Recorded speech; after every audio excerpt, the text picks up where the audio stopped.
नमस्कार मित्रांनो, स्वागत आहे आपल्या सह्याद्री कट्ट्यावरती।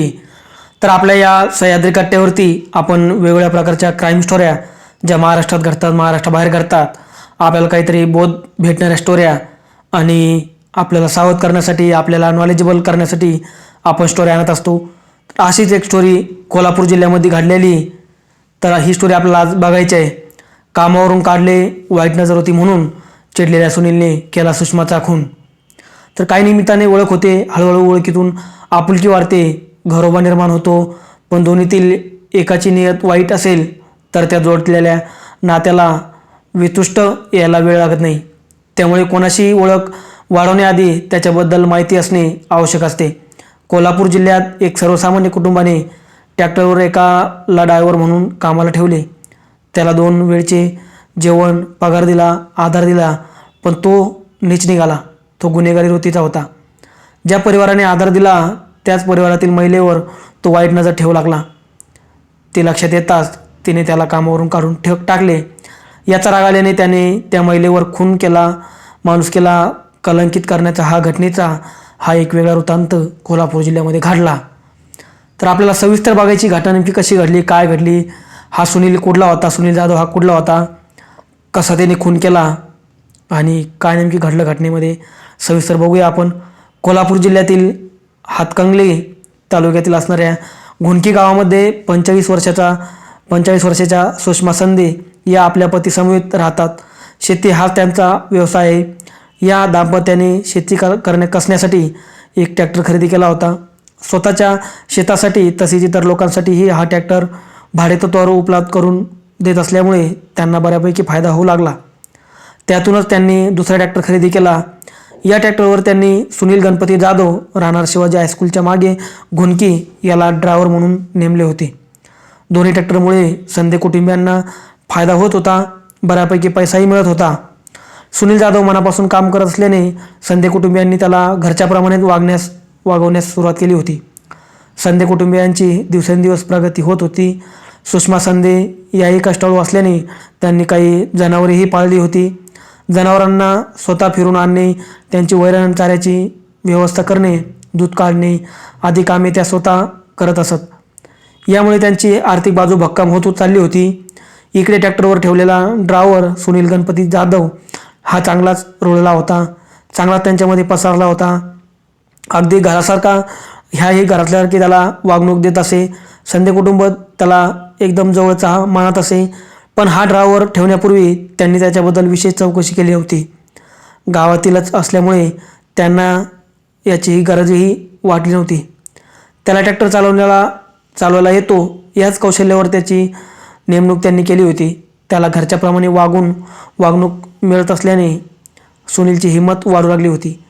तो आता सुषमा संदे याच्यावरच वाईट नजर ठेवू लागला होता। बायकांना पुरुषाची नजर समजते, याप्रमाणे सुषमा संदे यांनाही सुनीलचे वागणे खटकू लागले। त्यांनी याबाबत आपल्या पतीला सांगितले। त्याला सुरुवातीला समजावलेही होते, पण त्याच्या वृत्तीला फरक पडत नसल्याने अखेर संदे कुटुंबियांनी त्याला कामावरून काढले। बघा मित्रांनो, एखादा गरीब घराण्यातला मनुष्य असतो, एक मुलगा असतो कोणतरी, आपण त्याला सहारा देण्याचा प्रयत्न करतो, पण या सहाऱ्याचाच तो वाईट फायदा घेण्याचा प्रयत्न करतो। आणि एखादी आंबट शोकून एखादा असला की त्याला ह्याशिवाय जमतच नाही, त्याची नजर ही तेव्हाच आपल्याला दिसून येते। या वाईट नजरेच्या वृत्तीच्या लोकांना आपण होतावेपर्यंत आपण त्यांना दूरच ठेवले पाहिजे। त्याला जास्त जवळ केलं, त्याचं दिवसेंदिवस वाढत चाललं होतं। त्यांनाही त्याची नजर कळली की हा एक वेगळ्या नजरेने आपल्याकडे बघतोय। त्याने त्यांच्या पतीला सांगितलं, पतीने त्याला समजून सांगितलं, पण समजून सांगूनही तो ऐकत नव्हता। त्यामुळे त्यांनी त्याला कामावरून काढून टाकले। याआधी त्यांनी त्याच्याविषयी चौकशी केल्यानंतर तो गुन्हेगार वृत्तीचा आहे असे समजले होते। त्याला काढून टाकल्यानंतर त्याला बाहेरून माहिती मिळाली की हा गुन्हेगार वृत्तीचा आहे। बोलण्याला अतिशय एकदम जवळीकपणे बोलेल, एकदम गोड बोलेल, माणसाला जाळ्यामध्ये अडकवण्याचा प्रयत्न करेल। पण मात्र हरामखोर मनुष्य हा सुनील जाधव होता। चोऱ्यामाऱ्या करणे, वस्तू हिसकावून घेणे अशा प्रकारचे गुन्हे त्याच्यावर पुणे व दौंड रेल्वे स्टेशनवर दाखल होते। त्या गुन्ह्यातून आपल्याला अटक होऊ नये म्हणून तो घुणकी येथे राहायला आला होता। त्याला ट्रॅक्टर चालवायला येत असल्याने संदे कुटुंबियांनी त्याला 2 वेळच्या जेवणासहित पगार देऊन त्याला ड्रायव्हर म्हणून ठेवून घेतले होते। पण मुळातच गुन्हेगार वृत्तीचा असल्याने सुनील जाधव याची नियत काही चांगली नव्हती. त्याला दुर्बुद्धी सुचू लागली.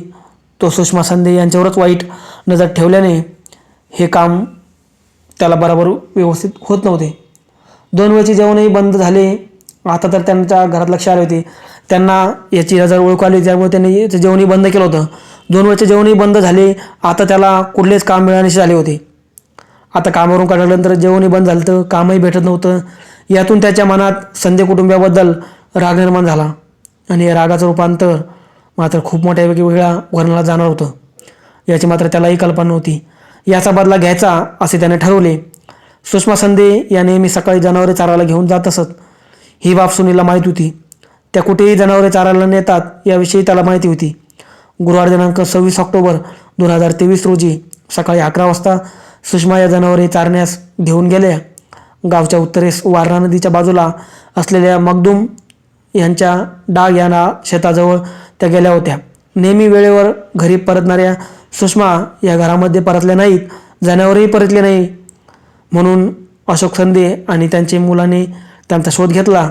त्यांची शोधाशोध सुरू असतानाच सुनील जाधव यांचा फोन आला. त्याने आपण सुषमाला संपवले असे फोनवरून सांगितले. रात्रभर संधे कुटुंबीय सुषमाचा शोध घेत होते. अखेर शुक्रवार दिनांक 27 ऑक्टोबर 2023 रोजी त्याची बेपत्ता जनावरे सापडली. त्यानंतर सुषमा यांचा मृतदेह उसाच्या सरी सापडला. या घटनेची माहिती पेठ वडगाव पोलीस ठाण्यात देण्यात आली. पोलीस निरीक्षक भैरव तळेसह त्यांच्यासह पोलीस कर्मचारी घटनास्थळी दाखल झाली. मृतदेहाचा घटनास्थळाचा पंचनामा करून मृतदेह दुपारी नवे पाळगाव येथील ग्रामीण रुग्णालयात उत्तरीय तपासणीसाठी पाठवण्यात आला. रात्री त्याच्या मृतदेहावरती अंत्यसंस्कार करण्यात आले. इकडे खून करून झाल्यानंतर सुनील जाधव हा फरार झाला होता. पोलिसांनी त्याला पुणे येथून अटक केली. बघा, खून करून तो फरार झाला. अतिशय हुशारीने चालाक पद्धतीने खून केला. याच्या आधी भरपूर गुन्हे केले होते. गुन्हे त्याच्या पोलीस स्टेशनला नोंद होते. मात्र आताही या जाळ्यामध्ये अडकून तो परत पोलिसांच्या हाती लागून तो आता अटक झाली होती त्याला. घटनेचा अधिक तपास पेठ वडगावचे पोलीस निरीक्षक भैरव तळेकर यांच्यासह यांची सर्व टीम ही आता पुढील तपास करत आहे. तर हा सुनील जाधव हा व्यक्तीबद्दल तुम्हाला तर आता या घटनेमधून कळलं असेल हा व्यक्ती कसा होता. आणि आपल्या आजूबाजूला असे बरेच फिरकत असतात. आपल्या जीवनामध्ये आयुष्य जगत असताना असे लोक बरेचसे येत असतात, जात असतात. तर यांच्याकडे आपल्याला एक सावधपणे यांच्याशी राहणे, यांना होतोपर्यंत आपल्याला दूर ठेवणं आहे. त्यामुळे ह्या ज्या घटना घडतात, याच्या अशा क्राईम स्टोऱ्या आपल्याला बघायला मिळतात. आता खुनापर्यंत प्रकरण गेलेलं आहे. तरी जायला नको यासाठी आपण ह्या गोष्टी ज्या तिथं थांबवलेल्या चांगल्या असतात. तर धन्यवाद मित्रांनो. या स्टोरीला आपण इथेच थांबूया आणि आपण भेटूया परत पुढच्या स्टोरीमध्ये. तोपर्यंत तुमची व तुमच्या कुटुंबियांची काळजी घ्या आणि आपल्या अशाच स्टोरी वेगळ्या बघण्यासाठी आपल्या चॅनलला सबस्क्राईब करा आणि कमेंटमध्ये कळवा. तुमचं मत कमेंटमध्ये कळवा. आणि पुढचा तपासाचा याचा चालू आहे. आपण पुढील तपासानंतर याची पुन्हा एक व्हिडिओ बनवून आपण माहिती बघूया. तर धन्यवाद मित्रांनो. भेटूया आपण लवकरच पुढच्या व्हिडिओमध्ये.